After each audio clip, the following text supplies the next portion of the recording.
25 വയസ്സ് മാത്രം പ്രായമുള്ളപ്പോഴാണ് നടി നവ്യ നായർ ബിസിനസ്മാനായ സന്തോഷ് മേനോനെ വിവാഹം കഴിക്കുന്നത്. വിവാഹശേഷം അഭിനയം, നൃത്തം എന്നിവയിൽ നിന്നെല്ലാം നടി ബ്രേക്ക് എടുത്തിരുന്നു. ഒരു മകനാണ് ഇരുവർക്കുമുള്ളത്. കഴിഞ്ഞ കുറച്ച് വർഷങ്ങളായി മകനൊപ്പം നവ്യ കേരളത്തിലുണ്ട്. എന്നാൽ സന്തോഷ് അടുത്തിടെയായി നവ്യയ്ക്കും മകനുമൊപ്പം കാണാറില്ല. അതിനാൽ തന്നെ ഇരുവരും വേർപിരിഞ്ഞുവെന്ന തരത്തിൽ റിപ്പോർട്ടുകളുണ്ട്. പക്ഷേ നവ്യ ഒന്നിനോടും ഇതുവരെ പ്രതികരിച്ചിട്ടില്ല.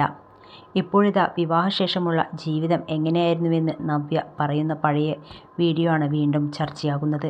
കല്യാണം കഴിക്കുന്ന സമയത്ത് ഞാൻ സിനിമയിൽ തിരക്കുള്ള താരമായിരുന്നു. അതുകൊണ്ട് തന്നെ ഒരു മടുപ്പ് തോന്നിയിരുന്നു.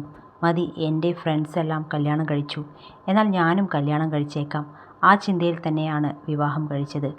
അച്ഛനും അമ്മയും അതിന് സമ്മതവും പറഞ്ഞു. കല്യാണം കഴിച്ച ശേഷം ഞാൻ ഹാപ്പിയായിരുന്നു.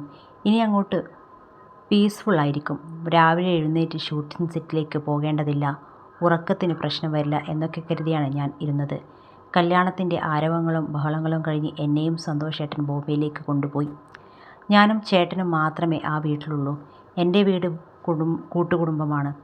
അപ്പൂപ്പനും അമ്മൂമ്മയും അടക്കം വീട്ടിൽ ഒരുപാട് അംഗങ്ങളുണ്ട്. അതുപോലെ ഞാൻ വർക്ക് ചെയ്തിരുന്നതും ഒരുപാട് ആളുകൾക്കിടയിലാണ്. ദിവസവും 100-150 ആളുകളെയാണ് കാണുന്നത്. ഫംഗ്ഷൻസിനും ഷൂട്ടിങ്ങിനും അടക്കം ഒരുപാട് ആളുകളുണ്ടാകും. മാത്രമല്ല, ഫ്ലാറ്റിൽ ജീവിച്ചുള്ള പരിചയം എനിക്കില്ല.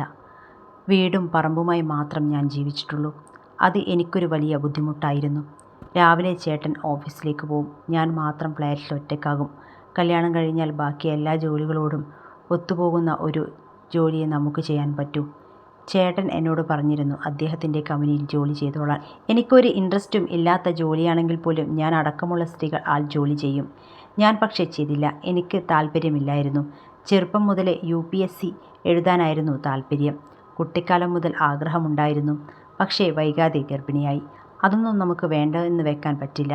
അതുകൊണ്ട് തന്നെ അതുമായി മുന്നോട്ട് പോയി. എത്ര വയസ്സ് വരെ UPSC പരീക്ഷ എഴുതാം എന്നതെല്ലാം ഞാൻ നോക്കി വെച്ചിരുന്നു. ഏജ് ലിമിറ്റ് ഉണ്ടാകുമല്ലോ. കുഞ്ഞായ ശേഷവും എനിക്ക് പരീക്ഷ എഴുതാമായിരുന്നു. പക്ഷേ ചേട്ടൻ പറഞ്ഞു, മോൻ ചെറുതാണെന്ന്. അവന് വാഷ്റൂമിൽ തനിയെ പോകാനും കാര്യങ്ങൾ ചെയ്യാനും അറിയാവുന്ന പ്രായമല്ല. അവന് അതൊക്കെ ചെയ്തു കൊടുക്കാൻ ചേട്ടനും ബുദ്ധിമുട്ടാണ്. പിന്നെ കുഞ്ഞ് വലുതാകുമ്പോഴേക്കും ഞാൻ ഏജ് ഓവറായി. അത് എനിക്കൊരു വിഷമമായിരുന്നു. വീട്ടിൽ വെറുതെ ഇരിക്കുകയായതുകൊണ്ട് ശാസ്ത്ര യൂണിവേഴ്സിറ്റിയിൽ ശ്രമിച്ചപ്പോൾ എനിക്ക് ഇൻ്റർവ്യൂ കോൾ വന്നു.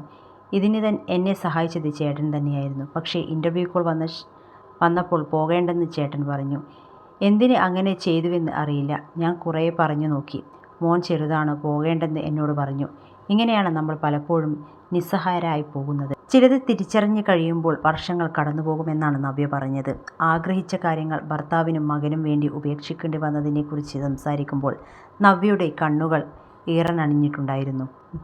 നടിയുടെ വാക്കുകൾ വൈറലായപ്പോൾ സമാനമായ അവസ്ഥയിലൂടെ കടന്നുപോയവരും അനുഭവങ്ങൾ പങ്കിട്ടു.